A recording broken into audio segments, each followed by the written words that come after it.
welcome to Mystical Adventures. My name is Anne Vivian. Thank you so much for tuning in.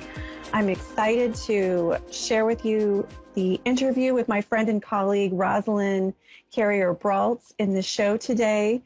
And she is an intuitive pet care practitioner and universal white time practitioner. And we are going to talk to her about pets and communicating and caring for our pets intuitively. So I'm so excited to talk with her about that. Stick around. And I just wanted to ask you, my beautiful listener and viewer, how your Lionsgate is and was. We're coming to the end of this Lionsgate portal, and Roslyn was just telling me about her experiences. I've had some intense experiences around this Lionsgate portal. I think we're still within the portal. It's a few days before and a few days after August 8th. So I'm wondering if you had any spirit experiences, increased opening awareness. Did you have any amazing dreams, or maybe an astral projection or lucid dream or psychic mystical experience? It's certainly been an intense one for me. And I just wanted to check in with you about last week's intuitive art portal, specifically the dragonfly, which showed up in that imagery. And I spoke briefly about dragonflies and shared with you the message of the dragonfly spirit animal, which guided us to see through illusions.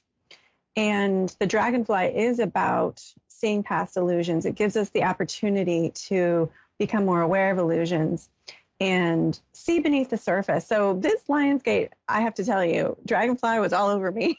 And I had some experiences to see past some illusions in a number of ways, including a past life experience. And I'm just wondering if you had something similar. I would love to hear from you. Leave a comment on my page on Ask One Radio. I hope that you are working with the power of dragonfly to see beneath the surface and become aware of what things in your life might be different than they appear.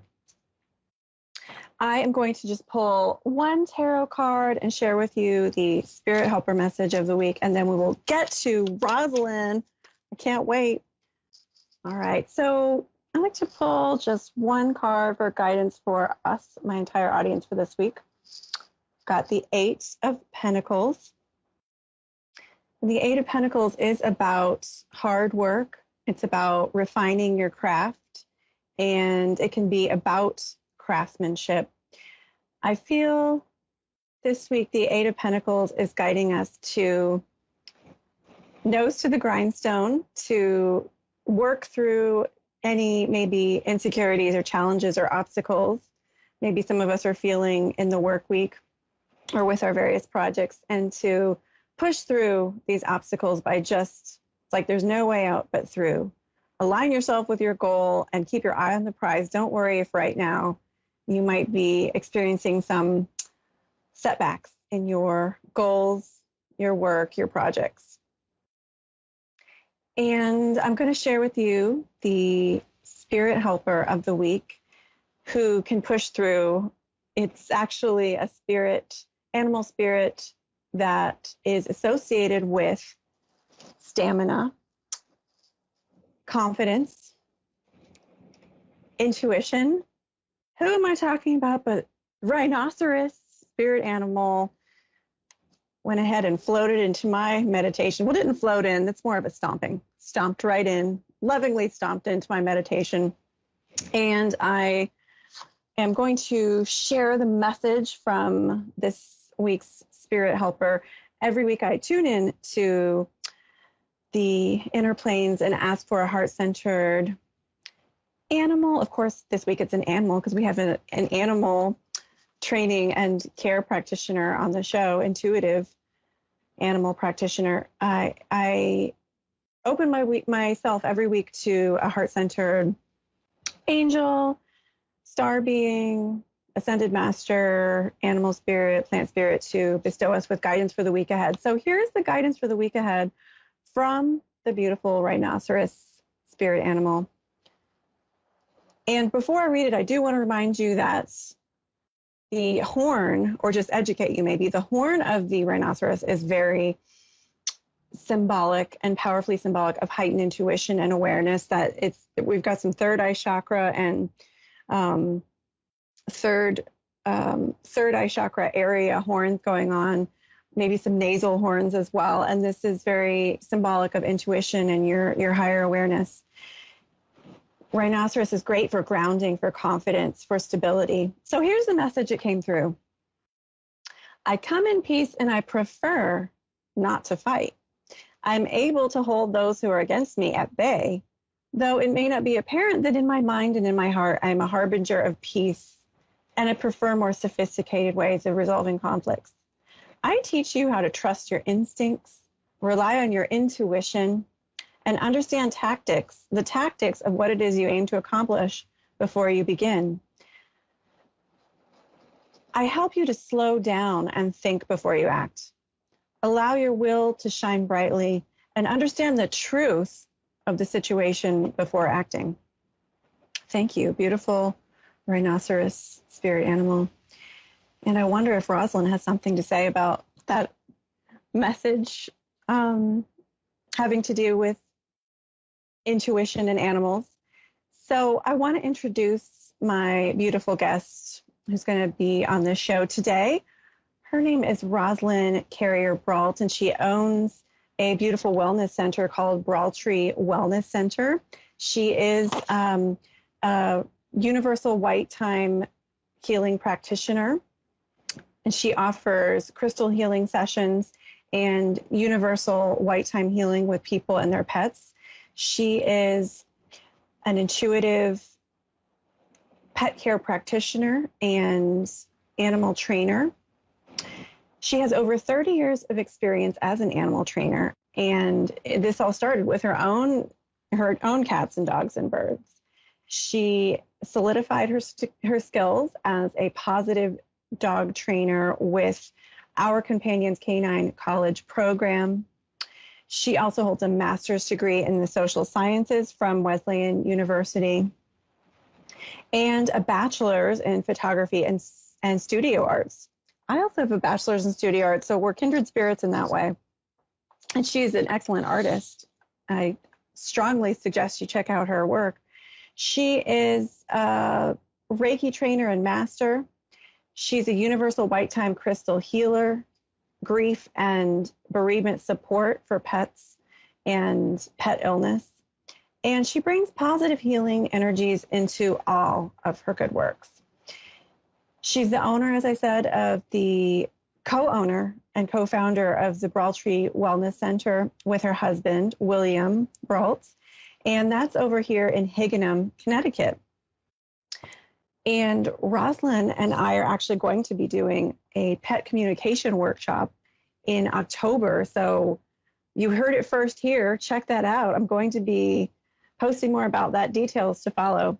But without further ado, I would like to invite Roslyn onto this show. Welcome, Roslyn. Hello. Hi, how are you? Hi, it's so great to have you on Mystical Adventures. How was your Lionsgate? You were telling me a little bit about it. Yes, well, with my Lionsgate, I woke up on Monday morning with this amazing dream, and I had the sense of like, why did I dream of a lion? Then it was like, aha, of course I would dream of a lion.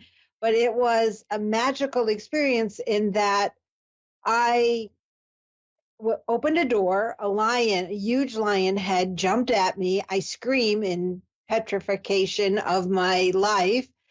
And then all of a sudden my arms goes around the lion's neck and I guide the lion into a private bathroom and we begin to communicate with each other. And my heart chakra opens up. The lion starts to calm down and breathe normally. And I'm just going to touch myself here. And then I'm rubbing at his collarbones to help him relax. And he starts to get calmer and calmer. And I begin to understand, that he had come from a place of fear. And I just listened. And then he put his paw out and touched me as if it was like a cat, just stroking you gently. And then I knew he was calm enough that I could leave him, and I left him in the private bathroom so that I could go and find his owner and learn more about his story. But I was just like, wow, because in my dream, I immediately activated my intuitive communication skills, and I canceled fear and anxiety and went to a place of love. So that was an amazing, validating dream experience. And I know, Anne, that you are a dream analysis counselor. So what do you make of it? It sounds amazing. Well, I was just going to ask you, what does that dream mean to you? Well, for me, I would definitely say it's the 100% acceptance of myself, my gifts, my abilities, and the confidence to go forward in the new year and to manifest the good things for myself and the animals that I interact with. I think that sounds like the right interpretation. And it sounds like a very beautiful, amazing Lionsgate dream, if ever there was one. And, you shifted from fear, like you said, you shifted from the fear to the love and into the intuitive flow. And I can just feel that, transformation within you, that you're shifting to that intuitive flow and that you empower people to do that. I also been having amazing dreams around Lionsgate, and I feel it's been a shift to help me see things more clearly and understand the energy around me and inside of me. So I'm wondering if you could tell my audience a little bit about what it is you do as an intuitive pet care specialist and intuitive animal trainer. I'd be happy to share that with you and your audience. I'm just going to step back to my first cat, Yoda. And it was Yoda who taught me how to be an animal communicator. Our bond started before he came into this world in the physical form. I was allowed to adopt a pet. Went to school the next day. I was in college. Classmates said, "Would you like a kitten?" I said yes. And I had daydreamed about what day would I want my cat to be born in? What hour would I want my cat to be born in? What should my cat's name be? That's where the Yoda came in. And I also wanted my cat to have some individual markings that distinguished him, that would recognize that he was special and unique. I picked a time, called, and I would see my classmate every day. And as it turned out, he was born on the exact day, at the exact hour that I predicted he would be. He was born 100% white, but he was part Manx, so he had no tail, and he had 3 marks on his forehead as if he'd been to church on Ash Wednesday. But as he matured, those black marks went away, and he was 100% white. And he didn't meow. So how he communicated with me is I would get pictures. I would look at him, he would look at me, and I would automatically know what he wanted.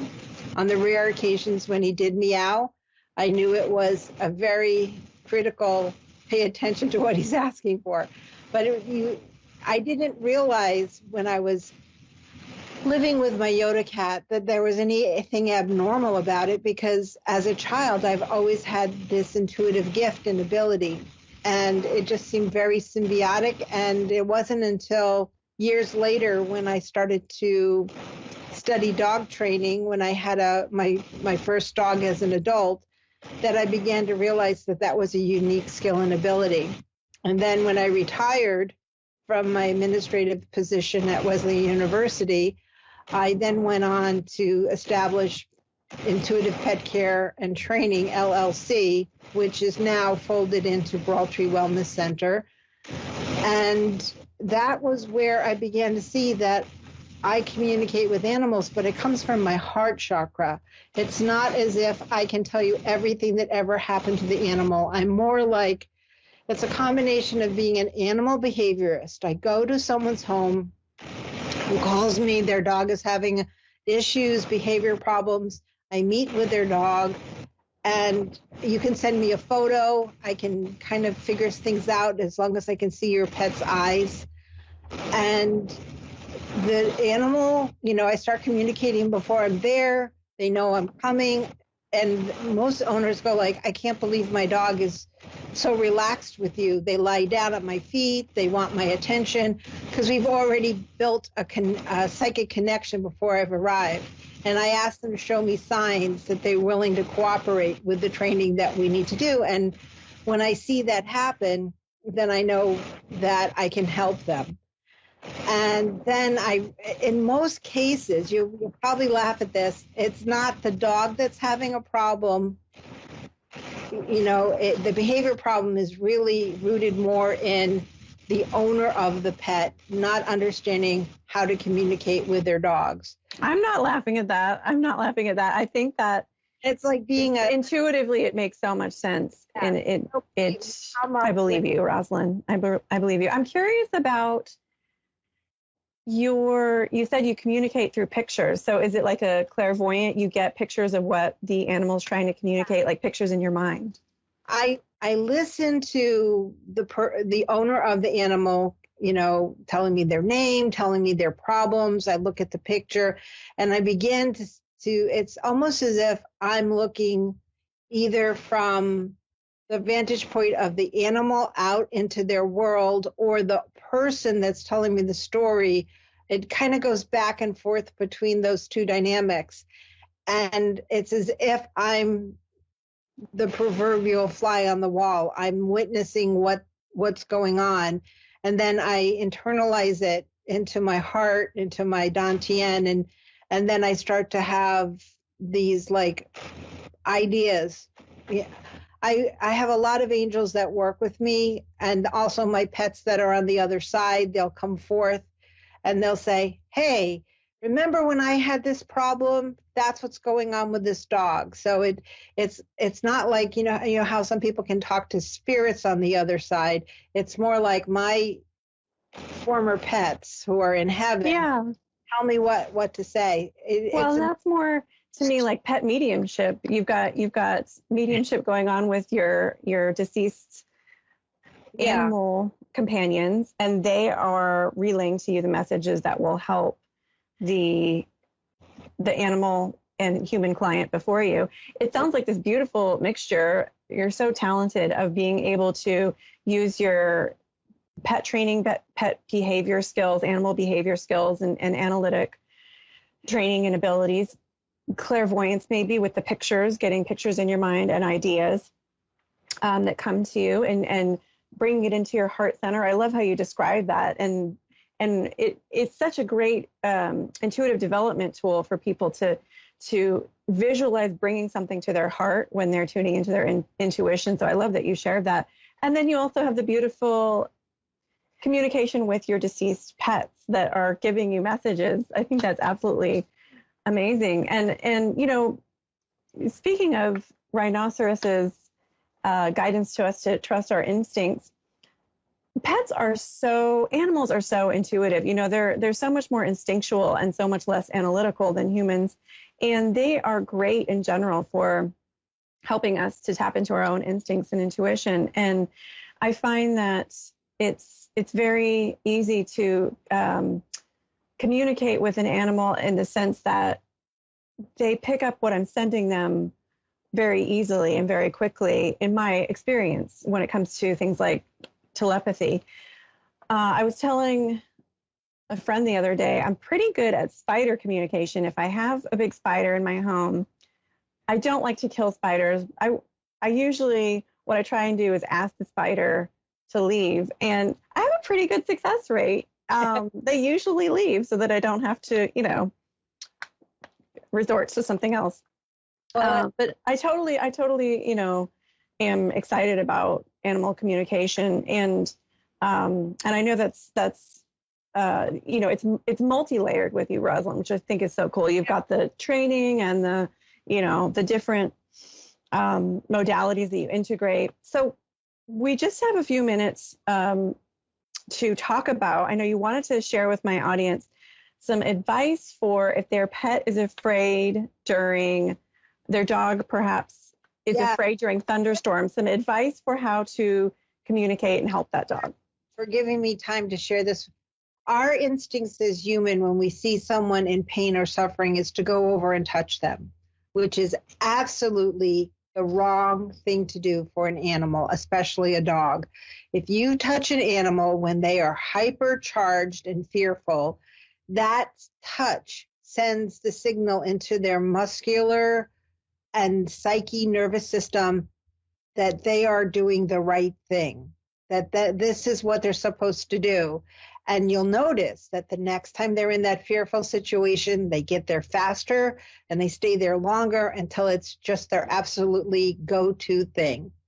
The best thing that you can do during something fearful for your dog is to redirect them by giving them something pleasurable, like a Kong filled with peanut butter or a chew toy. Do not touch them until they are calm and relaxed in their frame of mind. It's critical.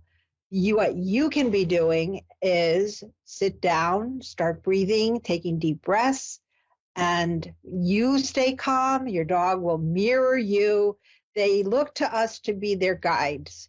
They don't want to be in charge. But if they don't believe that their leader, being their owner, is doing a good job of taking care of the environment they live in, they step up and they start ruling us. But when you take over, you set an example of calmness, your animals will then become calm and settled, especially when they are being redirected to something that they enjoy. You could play a game with them, giving them treats, but don't touch them until they are calm, relaxed, and in a neutral frame of mind. Then you can touch them until the cows come home. You know, and it makes so much sense on both a psychic level and on just a behavioralism level. Psychically, you're setting that tone of calmness. They're looking to you and they're responding, you know, psychically and intuitively to your vibration and emotions. But just, you know, behavioral psychology, behavioral conditioning that we know about. If you're going to condition a dog or a human, you pair the positive reinforcement or the negative reinforcement with the situation or behavior. And by giving them the treat or the, you know, positive thing to do, to activity, it's training them to associate with the storm or with the triggering, you know, factor that's triggering their fear, associate that with something positive. I can see it working on so many levels. It's so fascinating. They become completely neutral. I wouldn't recommend taking them outside under the fireworks, but dogs are pressure sensitive. So, and what that is that if they're in a situation where they are being alerted to be fearful, move them further away from it. So we've got just 30 seconds left, Roslyn, but tell my audience what your website is so they can follow up with you or email any contact you'd like to leave. My website will feature both Braultree Wellness Center, where I practice universal white time healing for people with their pets. It will show you my pet care services and the areas that I travel to help people. I will definitely do dog training anywhere in the state of Connecticut, but I'm only able to cover the Middlesex County for pet care. And then also my photography is featured, and my photography style is more of fine art, and you'll find spiritually based. Oh, great. Well, I highly recommend visiting Roslyn, and that's BraultreeWellnessCenter.com. There's 2 T's, BRAULT, treewellnesscenter.com. So thank you so much for tuning in, everyone. Thank you, Roslyn, so much for joining me, and I can't wait to see everyone next show. Have a great one.